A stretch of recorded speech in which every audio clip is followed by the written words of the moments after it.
video. Today, everyone, we are in a 2005 E60 M5. Another one. Again, yes. And praise the Lord. I love these things. I genuinely do. This one is a little bit different to the blue one that you may have seen us driving. Our blue one on the channel, if you haven't seen that video. Main difference being it's black. Yes, yes. Oh, and actually there's one other quite important difference. Yeah, this owner does like playing with his cars. He's got a few cars in his stable, and this one has pretty much not long after he had it. And he said, well, it's very quick, but I think it can be quicker. So he got on touch to the boys over at Evolve, and yeah, straight away flashed it, remapped it. I think it's got other bits and pieces like RPI. It has. It's got the RPI scoops. He's got the...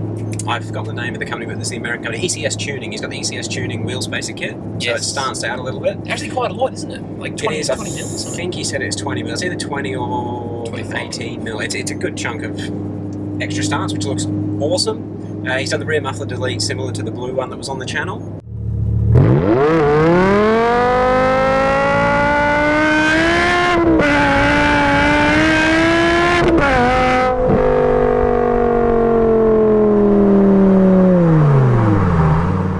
Yeah, the muffler delete, it's sort of a backyard hack, but with these M5s it just works so well. Low RPM, this is highway speed.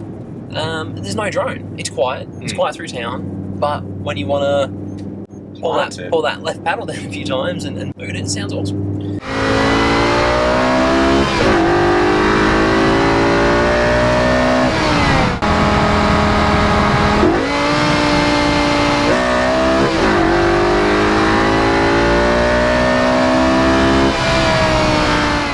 So the car is a 2005 model, which is the same year as the previous one that we did. It's coming up just over 115,000 kilometres on the odometer, so it's had a fair bit of use, which is good.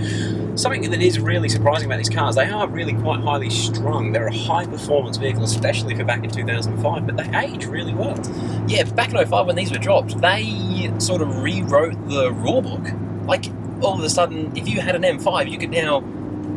you could give a Ferrari, a current Ferrari, current Porsche run, even an Audi R8, and walk it. Well, I wouldn't say walk it, but no, you wouldn't get embarrassed. Yeah. Sorry, I should. You were playing with supercars back then, which was pretty cool.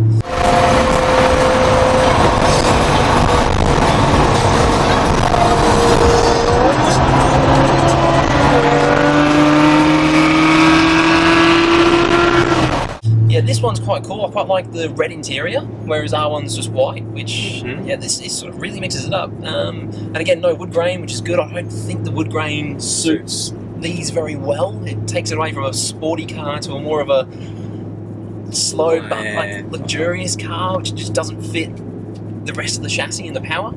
It's got pretty much all the standard M5 features, so fully adjustable steering wheel, fully electric seats, even the headrest go up and down like you're in a Range Rover.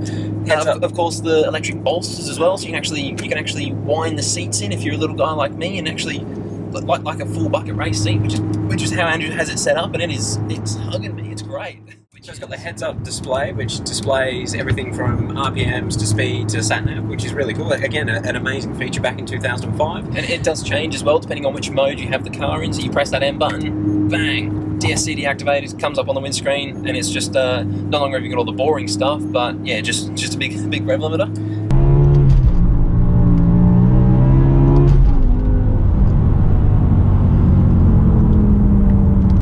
And something that a lot of the guys in America probably don't realise, in Australia these only come with a 7-speed SMG gearbox. So this one is obviously the 7-speed. And it is the automated manual, so it's not a dual clutch, it is a single clutch. It just does all the work for you. It's not bad when you're giving it a hard time. It's great when you're giving it a hard time. It's just around town, it's not smart enough to know whether you're going up a hill or decelerating, and you can confuse it pretty easily. Yeah, it was a very early automated manual gearbox. And they've come so far now, especially with the introduction of the dual clutches and whatnot. So for what it is, it's good, and you can, as long as you don't try and mess with it too much, it's fine. It does its job, definitely. Especially it gives a very vicious flat shift when it is in that max setting.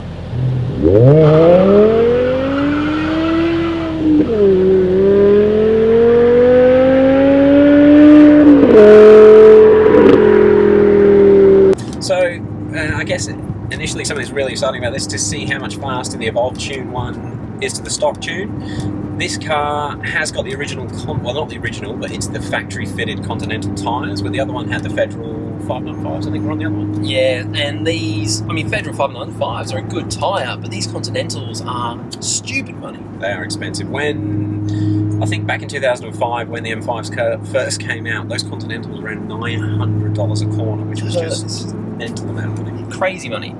But I reckon I hope it's going to hook up better than the RM5. And then with the Evolve Tune, it's got more power. Hopefully it can break that 5.3 barrier, which, well, I say hope, but I mean, it was a quick scale on the channel for a little while until that GDR knocked it off, so I'm hoping that an M5 can take it back. Well, I think it's about time to go and put it through its paces.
There we go. Perfect timing with the rainfall.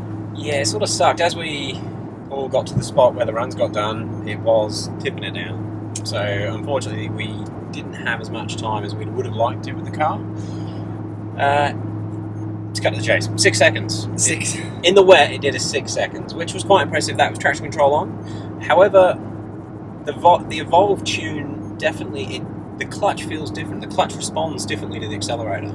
Yeah, it's almost, I don't know if they've tuned it that way to try and make it smoother, but by trying to be smoother, when you're trying to accelerate off the line, it bogs down. There's this smooth delay. Fucking hell, that ours would have fried tyres then, man. In the dry, the fastest time that we did was 5.7. Unfortunately, we only got 2 runs in the dry, and not perfect conditions. It still wasn't dry. Like the runway was pretty much soaked, so it's just been cooled down, and it was very, very slowly evaporating. And there was still puddles around, so it wasn't like a warm road. The only way I know it was dry, it left the Levenses all the way past 100 kilometers an hour, which is pretty cool, but doesn't equate to a fast time. It was standing behind this thing whilst it was getting those runs done. Oh my god! Yeah, you get. The V10 note is so good.